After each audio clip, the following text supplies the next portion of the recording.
Yo, what's up mga kapatid? Gusto mo ba maging streamer or gusto mong pumasok sa mundo ng streaming industry? Or isa ka rin bang nangangarap na sana someday maging isang sikat na streamer ka at makasama yung mga sikat na streamer ngayon? Pero ang problema, wala ka pang PC, wala ka pang mga resources guys na kailangan pagdating sa live streaming like the microphone, camera, etc. Wala ka pa. Ang meron ka lang is only a smartphone. Huwag kang mag-alala dahil sa tutorial na to, pwede dito ang Android and iOS device. Pero ang meron akong device dito guys is iOS, pero guys same lang ito sa Android. So ang gagamitin nating application dito it's Starscape. So itong Starscape mga kapatid natin, it's bagong streaming software para sa ating mga smartphone. Guys, hindi siya basta-basta streaming software lang na kagaya ng mga iba. Sobrang powerful din netong application na to. So dito sa video na to, lahat yan ay ituturo ko step by step kung paano nyo ipaprocess mga kapatid natin ang inyong mga streaming setup using the Starscape application. So tara!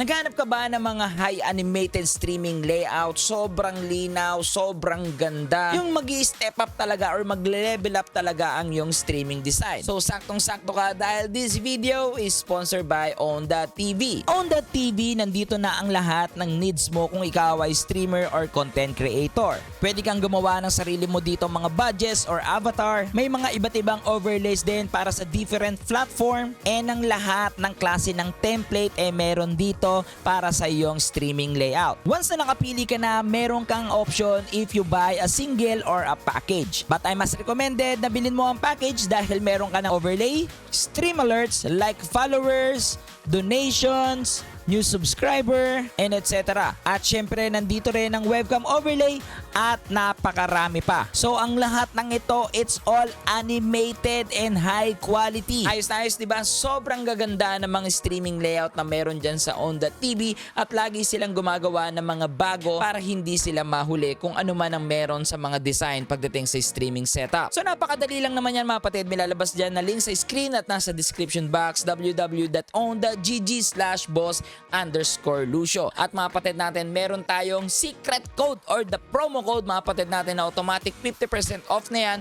once na gamitin mo yung word na Lucio. So ayos na ayos, diba? So balik na nga tayo dito sa ating topic, Starscape application para sa Android and iOS device. So simple lang naman yan mga patid. Kailangan nyo munang i-download yung application. Go to your App Store or Google Play Store mga patid and search the Starscape Creator Studio and then mga patid install to your alam nyo na. So guys, after you install mga patid natin, syempre open the application and mga patid natin, makikita nyo na po dito yung UI or yung UI interface mga patid natin ng Starscape. So hindi siya nalalayo sa mga ibang mga application mga patid. Meron siyang camera live or kung gusto niyo mag-live gamit ito guys, itong camera ng inyong smartphone. Or kung gusto niyo mga gameplay, okay, like Mobile Legends, CODM, or anything mga patid natin na mga mobile games, pupunta ka lang sa screen live. So guys, that's it. Napaka-simple, di ba? So it's up to you na lang guys kung ano yung gusto mong gamitin, pero umpisahan muna natin dito sa camera live. Sa mga gusto mag-live stream gamit itong camera na to, makita nyo po dito na may magic hat. So guys, yan po yung mga filters. So guys, ito yung nagustuhan ko dito at po pwede mong i-download lahat ng mga filters na yan guys. It's totally free. So guys, gusto mo po mag-live na naka Santa Claus guys. Anything guys, is Squid Game, anything. Ayan, ang dami mong pwedeng pagpilian at lahat yan ay free lamang. Okay? Ang ganda guys, 'di ba? It's high quality mga patid. Hindi po siya mukhang filter lang na whatsoever. Pero tingnan nyo guys, look at the quality. Sobrang ganda. So mga meron dito mga filters guys na may with mask and voice changer. So meron ito kagaya na tong logo na to, may makita kayong parang logo ng notes. Ibig sabihin mga patid, meron niyang voice na integration. So guys, automatic na once na gamitin nyo tong filter na to, guys, automatic na magiging ganun din yung boses ninyo na kung ano yung filter na pinili nyo guys. Like this is Spider-Man. So guys, is Iron Dude guys. Okay, magiging Iron Dude ka. Anything. Sobrang dami mong pwedeng pagpilian dito. At ang maganda pa dito, meron siyang integrated na soundboard or sound effects. So saan ka pa? So guys, ito lang naman guys yung mga updated nila dito. Soon mga patid ba dadagdagan pa to, pero ito yung mga meron. Cheers. Okay, variety, whatsoever. So pwede guys, lahat yan, it's free, da-download nyo lang. Okay, habang nagla-live kayo, meron gusto mong i-kiss o i-kiss mo. Pindutin mo lang yung kiss. Diba? At meron din mga voice changer like what I said mga kapatid. Ito po yung mga available voice changer dito.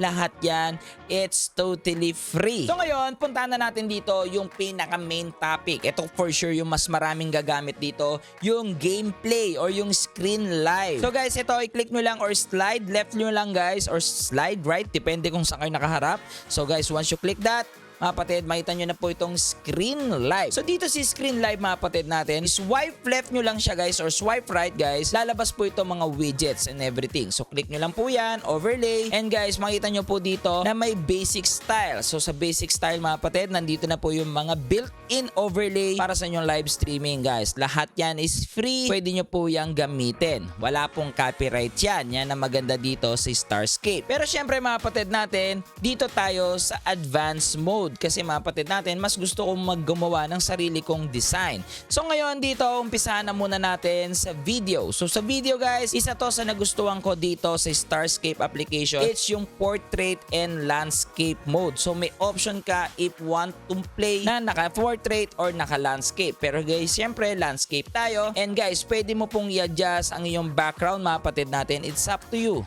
So nakikita nyo naman po mga kapatid yung nakalagay na your screen guys, that's your main screen or yung makaka-capture ng inyong screen. So kung maglalaro kayo ng Mobile Legends guys, kung ganyan lang kaliit yung Mobile Legends. Pero guys, syempre dito tayo sa 1920 by 889. Pero guys, total resolution yan, it's 1080p. So after that, kung satisfy ka na, pwede mong i-lock yan guys, hindi na po yan magagalaw. So next naman natin, it's a background. So guys, if you want to choose a background dito mga kapatid, you want blue, green, whatsoever mga kapatid, it's up to you. Pwede kang maglagay dyan ng any background na gusto mo. So guys, piliin natin dito guys, my favorite, purple. Okay, yan ang favorite color ni Boss Lucio, isa sa favorite. And mga kapatid natin po, pwede ka rin maglagay ng custom image na meron ka. If you have your own overlay mga kapatid, pwede rin po dito. Pero make sure mga kapatid, na sukat po doon na sa ilalim lang. Kasi po yung nasa ibabaw, it's your screen. So next mga kapatid, it's the text. Okay, ito yung nagustuhan ko rin dito. Kasi pwede mong palitan yan mga kapatid natin. It's up to you kung anong gusto mong ilagay na text. Okay? Ako lagay natin yellow para bagay. Yellow. Boss Lucio. So mga kapatid natin, gusto ko ganyan. Pwede mong lakihan. It's up to you. And then once you're ready, click done. And now, pwede mo siyang i-adjust dito. Pero masyado ata siyang malaki. So click lang natin ulit. So adjust lang natin guys. Talagang tiyagaan lang. I-adjust nyo lang siya. And po pwede nyo siyang ilagay kung saan nyo gusto ilagay. It's up to you na mga kapatid kung anong gusto mong text ang ilalagay dyan. So next natin guys, ito na yung pinakagustong gusto ko sa lahat. Yung paglalagay ng mga widgets or ng mga stream alerts. Guys, po pwede na sa ating mga smartphone. So mga kapatid natin, nakita nyo po dito yung plus button. Pwede po kayo mag-add dito ng image, text at HTML overlay. So guys, pinili ko yung HTML overlay. So once you're ready mga kapatid natin, lalabas po ito. Pwede kayo maglagay dito ng mga links guys para sa mga overlay. So ngayon mga kapatid natin, pagdating sa pagkuha ng mga custom widgets or alert mga kapatid natin, nandito ang dalawang application or dalawang website na marerecommend ko sa inyo. Nandito ang Streamlabs OBS website at ang Stream Elements website. So guys, nandyan po yung mga widgets na mga libre guys. Pero ang gagamitin ko dito sa ating tutorial is Stream Elements. So first mga kapatid, you need to log into your Stream Elements and then mga kapatid, meron akong mga overlay dito and whatsoever na ginagamit ko sa akin live stream. Gusto ko ng event list kunyari lang mga kapatid dito sa aking phone. So once na meron ka ng event list dito guys, nakagawa ka na and whatsoever mga kapatid, you can see this logo, yung parang chain guys. So ibig sabihin guys is copy overlay URL, click that. Gawan nyo ng paraan kung paano nyo malilipat yung link na yon dito sa inyong smartphone. Pwede nyo i-email sa sarili nyo, gamitan nyo ng messenger guys. Basta lahat ng mga messaging app na meron kayo dito guys, pwede nyo gamitin. So ako, ang ginamit ko guys is Telegram. So click that mga kapatid natin and click copy and balik tayo sa Starscape mga kapatid and then paste the overlay URL dito. So once na nalagay nyo na yan guys, nakita nyo po lumabas po sa taas guys yung ating event list. Pero mga kapatid natin, yun yung problema lang dito guys, hindi nyo siya magagalaw or maaayos guys, nasa ibabaw lang siya. At kung makikita nyo mga kapatid, natatakpan siya nung screen natin. So yun yung nakita kong bug dito guys, na medyo kailangan pang ayusin ng Starscape. Pero mga kapatid natin, madali lang yan dahil syempre ire-report natin yan kay Starscape para ma-fix nila to. Maganda sana sana na iayos din natin yan or kung saan natin gusto ilagay, di ba? So ngayon mga kapatid natin, tatanggalin natin yan. Pipili tayo ng mga ibang stream alerts. So again, babalik tayo dito sa stream elements. Tatry natin maglagay ng mga alert box or custom CSS alert box. So guys, meron na po ako dito. Ito guys, check natin ito. So mga kapatid, pwede kayo mag-sample dito. Click muna natin. Kunyari may nag-follow sa'yo. So guys, ayan, yun po ang mga alerts natin. Mga nagbigay ng stars. Kunyari may nag-send sa atin ng 1K stars. So guys, ayan mga kapatid, okay? Same procedure pa rin. Click the copy overlay URL mga kapatid at send to your messaging app or anything. So once na okay na yan guys, mapapansin ninyo na walang lumabas dito sa screen, pero don't worry, makikita nyo yan mamaya sa inyong live streaming.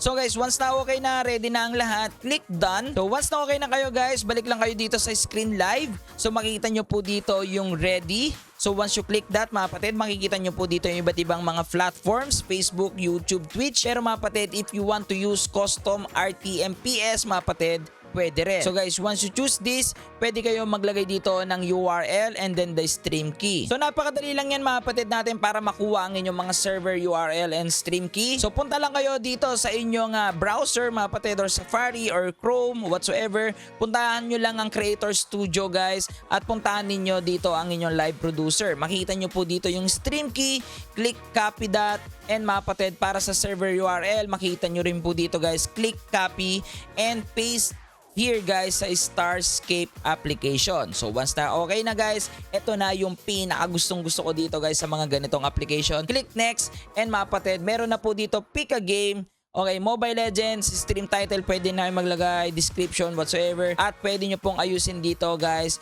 ang inyong basic settings. So sa basic settings, 1080p ang gusto ko. And mga kapatid natin, meron pa ditong option para sa bitrate. So ang bitrate mga kapatid natin para maganda sa 1080 mga kapatid, it's 4 Mbps. And may choose ka if you 60 FPS mga kapatid or 30 FPS. So choose 60 and balik tayo. If you want to double check your overlay guys, go to advanced settings mga kapatid at makikita nyo po ulit ito. So once you okay na, ready na ang lahat guys. Para sa thumbnail naman, pwede rin kayo maglagay dito ng thumbnail, 'di ba guys? So napaka-simple, napakagandang application. And then once you ready, click next. And ito na nga guys, magla-live na po tayo. So click natin ulit yung next. So guys, ito nagbukas na po yung ating Mobile Legends dito. At ngayon guys, pupuntahan natin dito yung page kung saan ako nag-live stream. So check natin. So ngayon guys, makita nyo po naglalaro na tayo dito at naka-live tayo ngayon dito sa ating test page. Okay. Para sa akin guys smooth yung ating experience. So pinapanood ko ngayon yung live stream natin ngayon dito.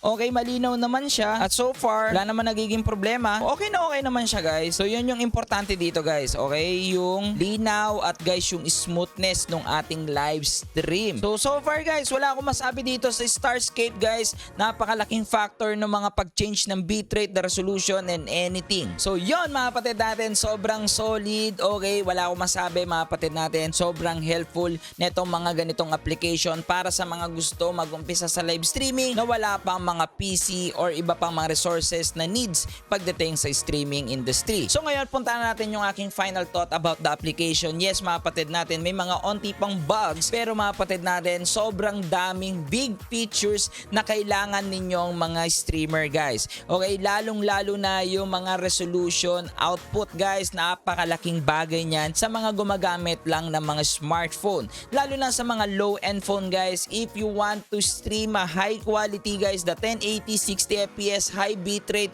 sobrang iinit po talaga yung phone ninyo. So mga kapatid natin, that's why you have an option to change the resolution, to change the bitrate, to change the FPS. Mga kapatid natin, napakalaking factor nun guys para sa mga mid-range phone at low-end phone. Pero sa high-end phone mga kapatid, syempre guys, wala na tayong masasabi doon. Pwede lahat sa kanya. At syempre mga kapatid, sa mga magtatanong na naman, dito po pwede ba ang data? So mga kapatid natin, ang data pwede naman po talaga. Pero like what I said, mga kapatid, limited lang ang access nyo kasi it depends dun sa gigabyte na kakainin. Pero that's the power of changing the bitrate. If you have that option mga kapatid, lalo na if you have a 2 gig lang sa iyong data capacity, mga kapatid, kung bababaan mo yung bitrate, mas tatagal po yung live stream ninyo. Pero mga kapatid natin, asahan nyo na yung pagbabago ng linaw or the quality ng live streaming, pwedeng lumabo mga kapatid. The more na ilo-lower mo yung bitrate, upgrade, the more nabababa yung quality ng yung live streaming. Pero guys, ang importante pa rin nakapag-live ka. So yon mga kapatid natin, sana nakatulong itong video na to sa mga aspiring streamer at sa mga gusto pang pumasok dito sa streaming industry. The Starscape application para sa Android and iOS device. So soon mga kapatid, gagawa pa ako ng mga iba't ibang klaseng video dito kasi nga like what I said, meron pa silang mga upcoming dito na update dito sa Starscape mga kapatid. I-update ko kayo lagi. Kaya para maging updated kayo or para makakita pa kayo ng mga streaming tips, PC build, unboxing, and tech review, don't forget to like, share, and comment, subscribe at yung malita bell para lagi kang updated sa lahat ng ating video. Again, I'm Luis D. Orteves aka Boss Lucio, ang inyong stream coach. Para sa inyong mga stream and tech problem, happy streaming!